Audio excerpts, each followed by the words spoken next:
Hello and welcome to Achievers Hive, dear children. Today we are going to study short term memory as you can see on your screen. हम short term memory के बारे में आज बात करेंगे और इससे पहले हम क्या चीज़ डिस्कस कर चुके हैं, छोटा सा क्विक रिवीजन उसका साथ में हम करते चलते हैं। हमने अब तक बात किया है कि व्हाट इज़ लर्निंग और मेमोरी क्या होती है। लर्निंग और मेमोरी दोनों चीज़ें क्या हैं। इसके अलावा हमने ब्लूम टेक्सोनॉमी डिटेल में डिस्कस की है, जिसका वीडियो आप डिस्क्रिप्शन बॉक्स के से लेकर लिंक लेकर स्टडी कर सकते हैं। अगर थोड़ा सा रिकॉल करें, स्क्रीन पर आप देख सकते हैं, यहाँ से हमारा जो टॉपिक है वो स्टार्ट होता है लर्निंग एंड मेमोरी।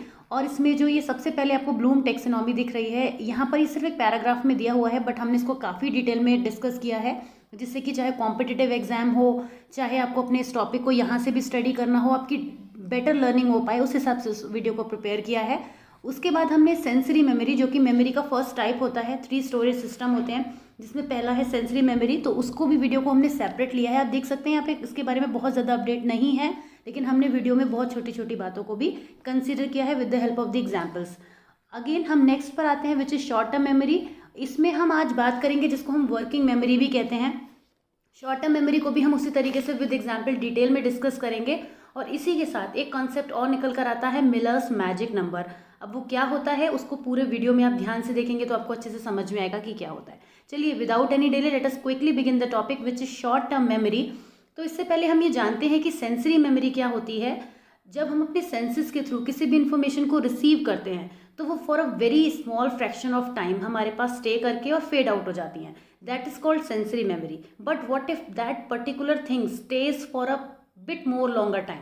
जैसे कि आप रास्ते में चल रहे हैं, आपने कोई भी चीज़ देखी, कुछ भी चीज़ ऑब्जर्व करी, आपने देखा and then you just forgot it like that. उसके बाद अगर वो चीज़ आपके नोटिस में आ जाए, मान लीजिए आप रास्ते पर चल रहे हैं और आप कोई एक होर्डिंग देखते हैं जिसपे आपको लगता है कि कोई इन्फॉर्मेशन जो है वो इम्पॉर्टेंट है, या फिर कोई भी चीज़ आप नोटिस करते हैं, कुछ देर के लिए आप वहाँ पे ठहर जाते हैं और उसको अपने माइंड में फिक्स करने की कोशिश करते हैं। ये मेमोरी आपने सेंसेस से ही रिसीव की होती है, बट थोड़ा सा ज़्यादा टाइम के लिए आपके पास स्टे कर जाती है।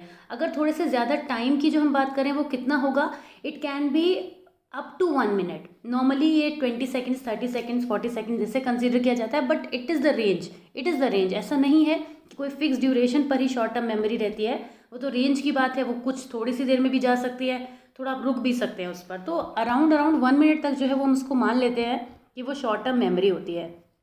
उसके बाद ये जो मेमोरी होती है ये सेंसरी मेमोरी के स्टे करने से ही क्रिएट होती है। और इनफैक्ट तीनों मेमोरी आपस में कनेक्टेड होती हैं। जब सेंसरी मेमोरी थोड़ा स्टे करती है तो शॉर्ट टर्म मेमोरी बनती है। जब शॉर्ट टर्म मेमोरी थोड़ा ज़्यादा स्टे करती है with the help of all other things, जिसके बारे में हम आगे बात करेंगे, तो वो लॉन्ग टर्म मेमोरी बनती है। तो ये हर पीछे वाली मेमोरी अपनी आगे वाली मेमोरी को फॉर्म करने में हेल्प करती है।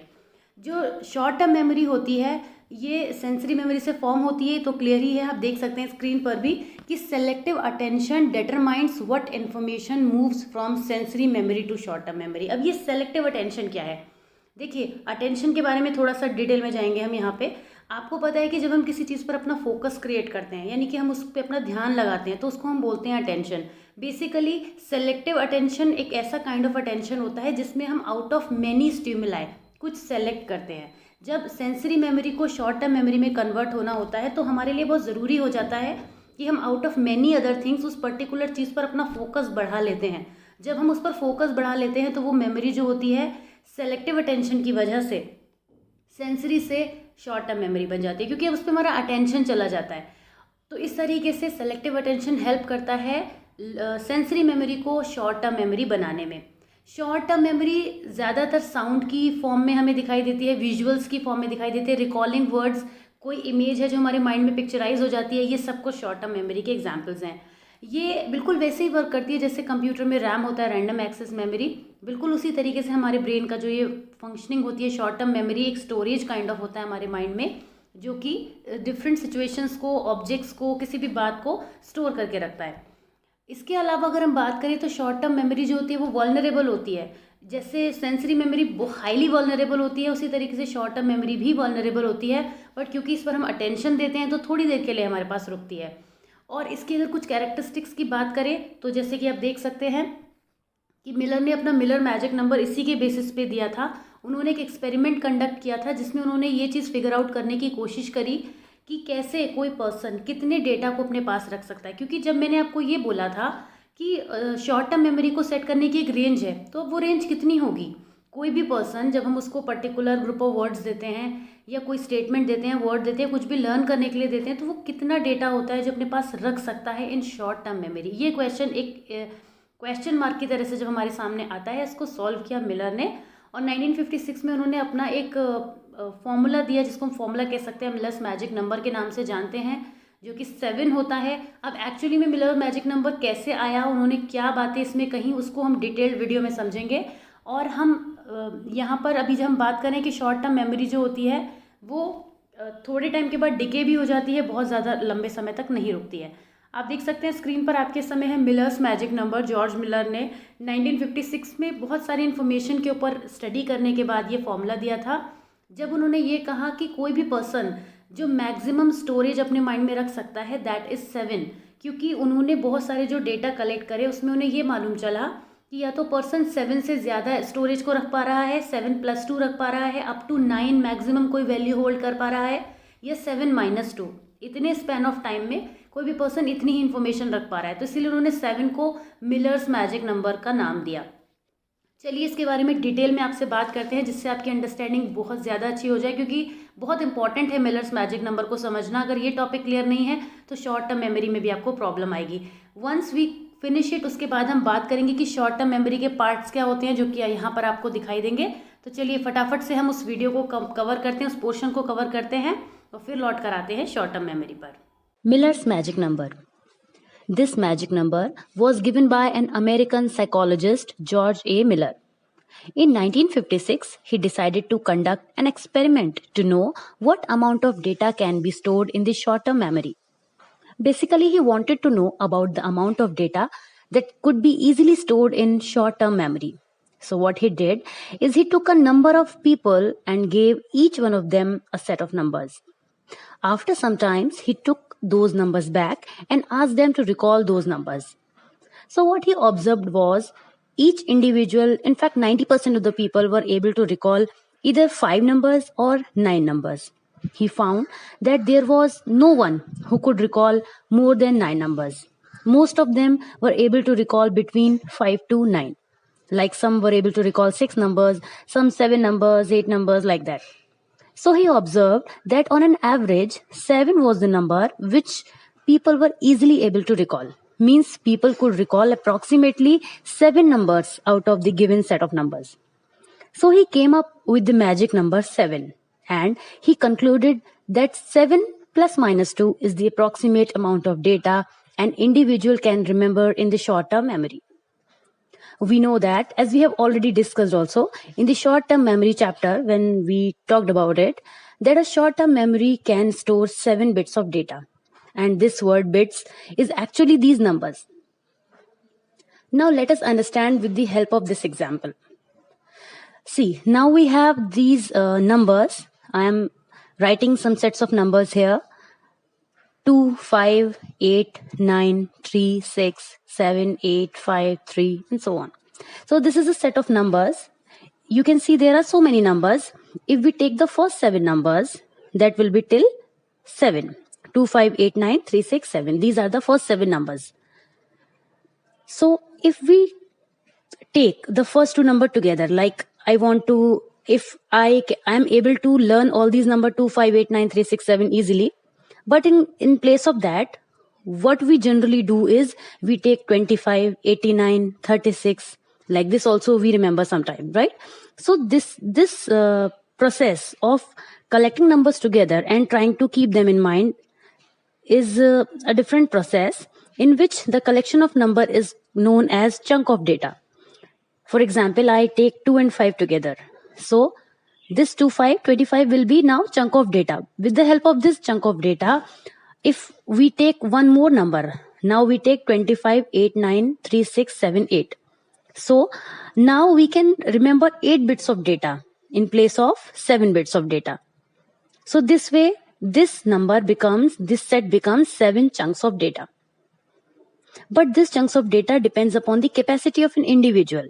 Like a person who is extra brilliant, suppose they can remember 2, 5, 8, 9, 3, 6 together, or maybe 2, 5, 8, 9, 3, 6, 7 together, and then rest of the numbers. So that depends upon the capacity of a person. That varies actually. Now let us try to understand the use of this chunk. When do we use this chunk of data in our daily life? Let us take an example of a mobile number. Suppose we have this mobile number 7727388560. So what we generally do, are we all able to remember the 10 digits? No, it doesn't happen, right? What we do generally, we take 772, 378, 738 or 8560 together, or 7727 together, 388, like first 4 said, then 3, then 3, or maybe 22222, like 77, 27, 38, 85, 60. That is that depends on the individual difference. One, that completely depends on the person, how the person wants to recall it or remember it. So this is the use of the chunk we do in the daily life.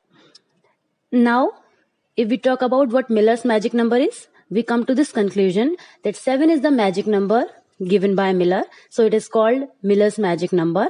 And 7 plus minus 2 is the approximate amount of data that an individual can remember in the short term memory.